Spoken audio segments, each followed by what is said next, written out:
interviews and magazines and, stuff where it's saying, like, the Cash Money Rough Riders tour, gross $30-40 million, and, $40 million. Yeah, you know what I mean? And I'm like, hold up, man, what the f***, you know what I'm saying? Like, I need about 3 of that. Yeah, you know what I'm saying? Like, so it was a lot of, just different things that I was seeing and, different things that I was hearing, and it just was a lot, that played into, just making me just start feeling a certain type of way, you know what I mean? And I was just like, I had started just losing, you know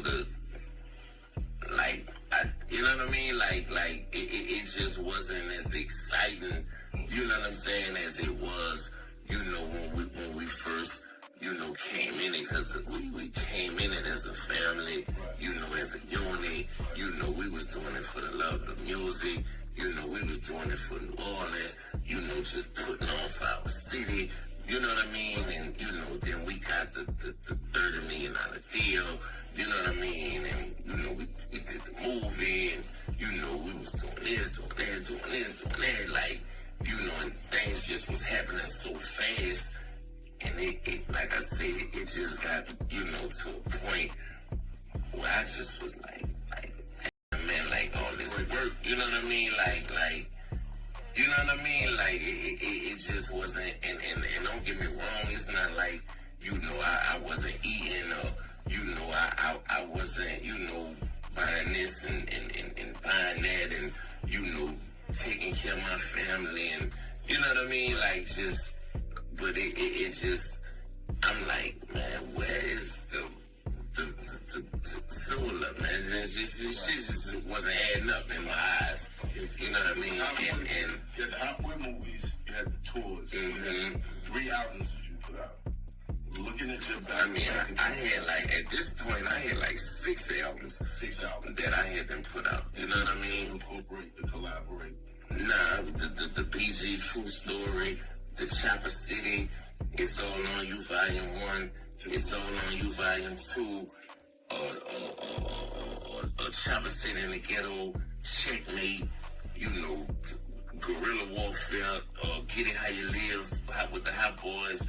You know what I mean? Like, the move, like, you know what I mean? Like, I had a body of work even before the deal that was already, super solidified, where, I was doing numbers, like, 200,000, 300,000, and back then, independently, we running it through Southwest, like, distribution, like, and, back then, you know what I'm saying? Like, yeah, well, come on, man. You know what I'm talking about? Come on, man.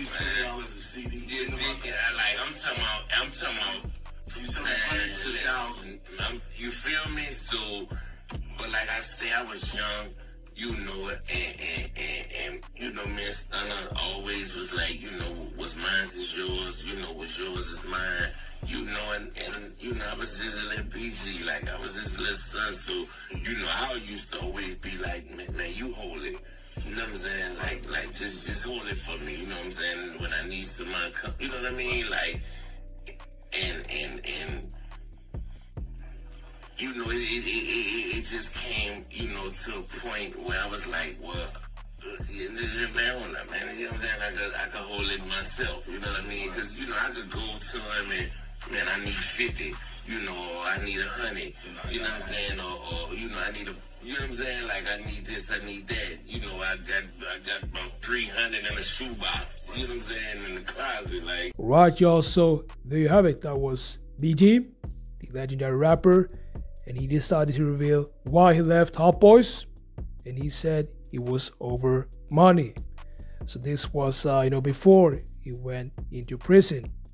And he revealed exactly what his problem was with Birdman, aka Startup. So let me know what you think about this. Make sure to like this, subscribe, and I'll see y'all in the next videos.